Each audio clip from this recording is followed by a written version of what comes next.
निकाय चुनाव की घोषणा होने के बाद अब लगभग जो है जिस दिन का इंतजार था वो दिन लगभग आ चुका है। मात्र 3 दिन, आज से तीसरे दिन के बाद चुनाव की वोटिंग होनी है और जुगसलाई नगर परिषद के लिए चेयरमैन पद के लिए झारखंड राज्य अल्पसंख्यक आयोग के चेयरमैन की पत्नी नौसीन खान भी मैदान में है। बाकी जो राष्ट्रीय पार्टी के जो समर्थित प्रत्याशी हैं उनके लिए कई सारे जो स्टार प्रचारक हैं वो आ रहे हैं, लेकिन हिदायत खान की जो पत्नी है नौसीन खान, उनके लिए ये खुद स्टार प्रचारक है।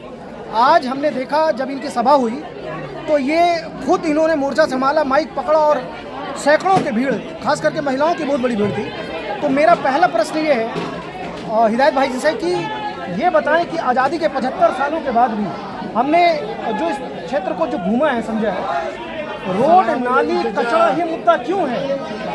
हम विकास की बात क्यों नहीं करते? हम एजुकेशन को लेकर के या फिर हम स्पेस पे जाने की बात करें, आज भी 75 साल बाद भी रोड नाली की बात क्यों है? जुगसलाई हमारा बहुत पिछड़ा हुआ है और भगवान के दया से शहर में अच्छी अच्छी जगहों में हमारी ज़मीनें हैं, मकान हैं और लोग कहते थे कि भाई कि आप जुगसलाई छोड़ दीजिए, आप वहाँ शिफ्ट कर जाइए, मैं CH एरिया में भी रह सकता हूँ।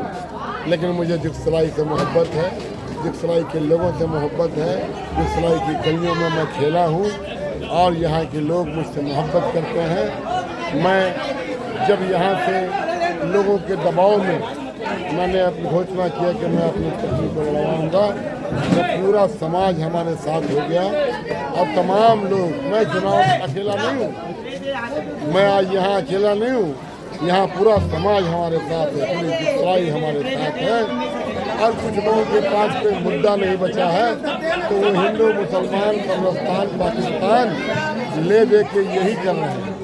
उनको कुछ अब समझ में नहीं आता है तो कल किसी भारतीय जनता पार्टी के बड़े नेता ने कहा इंडिया पाकिस्तान का मैच है। अरे बेवकूफ़, हम भी हिंदुस्तानी हैं, हम टीम इंडिया के सपोर्टर हैं। हमें क्या मतलब है पाकिस्तान की टीम से? हमारे पूर्वजों ने जिना के प्रपोजल को लात मारा था, अपने मातृभूमि को चुना था। जितना तुम इस देश से मोहब्बत करते हो उससे कहीं ज़्यादा हम इस देश से मोहब्बत करते हैं। हमारा धर्म ये तालीम देता है, हमारा दीन, हमारा मज़हब इस्लाम ये तालीम देता है कि अपने देश से मोहब्बत करो, अपने मातृभूमि से मोहब्बत करो। हम भी अपने देश के लिए अपनी जान निछावर कर सकते हैं। तुम दिखाने के लिए, राजनीति के लिए देश से मोहब्बत का ढोंग करते हो। अब देख लीजिए, पहले राज्य स्तर के नेता आ रहे थे, 2 पूर्व मुख्यमंत्री थे, कई एक सांसद, रांची के सांसद, कई विधायक, कई पूर्व विधायक, पूरा रांची टूट पड़ा था। अरे एक अकेला आदमी है।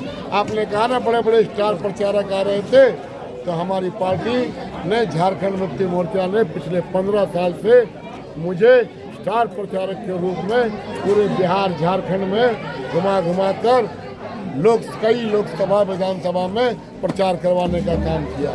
मैं पूरे राज्य में घूम कर अपनी पार्टी के लिए स्टार प्रचारक के रूप में प्रचार किया है। तो मैं अपनी धर्मपत्नी का प्रचार नहीं करूँगा।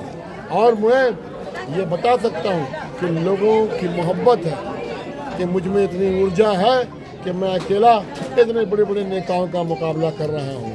और आप समझ सकते हैं कि हमारी जीत तय है और हमारा जो मुस्लिम वोटर है वो अटल है। वहाँ से पैसा दे के कोशिश किया जा रहा है, बांट दो, नहीं बटेगा।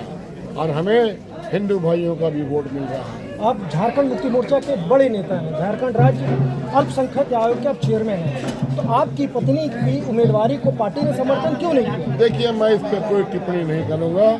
मैं अपनी प्रिय पार्टी के केंद्रीय नेतृत्व पर किसी प्रकार का कोई टिप्पणी करने का मेरी औकात नहीं है। पार्टी ने जो कहा, जो किया, कुछ गलत फीडबैक दिया, यहाँ से कुछ गलत फीडबैक दिया, जिसके कारण ये फैसला लिया गया। अगर समय रहते ये फैसला लिया जाता तो मैं पार्टी का आदेश सर माथे में लेता और विड्रॉ कर लेता। लेकिन ये फैसला कब आया? ये आखिर में आया। और जिस व्यक्ति के लिए आया उस व्यक्ति के लिए तो कतई मैं बैक नहीं होता, इसलिए कि वो व्यक्ति दंगाई है। 2019 में यहीं सेंट जॉन स्कूल में हिलव्यू एरिया में बूथ में हमारी माँ बहनों का नकाब खुलवाने की कोशिश किया हमारे बच्चों ने एतराज़ किया, मारपीट किया। मारपीट करने के बाद पुलिस बुलाया। भारतीय जनता पार्टी की सरकार थी, माननीय रघुवर दास जी मुख्यमंत्री हुआ करते थे। उस ज़माने में लाठियाँ चार्ज करवाने का काम किया, गोलियाँ चली, टीयर गैस चला। हमारे 72 बच्चों पर नेम्ड FIR किया गया। 200 से ज़्यादा अन्य के नाम पे FIR हुआ। बहुत जुल्म हुआ, बहुत बर्बरियत की गई। पुलिस ने उस ज़माने में जिन बच्चों का नाम FIR में आया, उनके परिवार के लोगों को भी बहुत प्रताड़ित करने का काम किया। पूरी जनता जानती है। बोलते हैं नहीं, बेबुनियाद बात है। तो आप एक काम कीजिए भाईजान, आप कैमरा लेके घूम जाइए, अब बताइए, पूछिए लोगों से कि 2019 में सेंट जॉन स्कूल में क्या घटना घटी थी। उनका कहना है मैं बाद में आया था, DSP साहब मुझे बुलाए थे। अरे भैया, वो मारपीट में पिटाने थे कि छुपा हुआ किसी से, उनको भी चोट लगा थी। आज वो RSS की गोद में बैठे थे। भारतीय जनता पार्टी के सहयोगी पार्टी AJSU के नेता हुआ करते थे। उस जमाने में AJSU के विधायक यहाँ से हुआ करते थे, रामचंद्र साहिस, उनके ये विधायक प्रतिनिधि हुआ करते थे। तो आप वहाँ से अचानक 1.5-2 साल पहले प्री प्लान करके आप ये नगर परिषद के चुनाव में इतना फंड है, कुछ लूटा जाएगा, प्लानिंग करके आप आए थे। यहाँ आने के बाद अपनी धर्मपत्नी का नाम यहाँ ट्रांसफ़र करवाया वोटर लिस्ट में आपने। तो जनता सब जानती है, हमारे यहाँ से उनको एक वोट नहीं मिलेगा। अब बाकी कौन देंगे? RSS के लोग दे देंगे, RSS के सहयोगी रहे। और बाबूलाल मरांडी जी भी आए थे चोला बदल के, झारखंड विकास मोर्चा बनाए थे और सभी से हमदर्दी की बात कर रहे थे। लेकिन जहाँ पर आत्मा थी वहाँ लौट गए। इनकी आत्मा भी जहाँ है भारतीय जनता पार्टी में है, RSS में है, ये वहीं लौट गए। तो देखा आपने एक बेबाक बातचीत झारखंड राज्य अल्पसंख्यक आयोग के चेयरमैन हिदायतुल्लाह खान से, और इनकी पत्नी जो है यहाँ जुगसलाई नगर परिषद की चेयरमैन की उम्मीदवारी कर रही हैं। और ये भीड़ बता रही है, यहाँ उपस्थित जनसमूह बता रहे हैं कि इनके साथ लोगों का बहुत बड़ा समर्थन है। मैं विनोद सिंह। अच्छा, बोल लीजिए।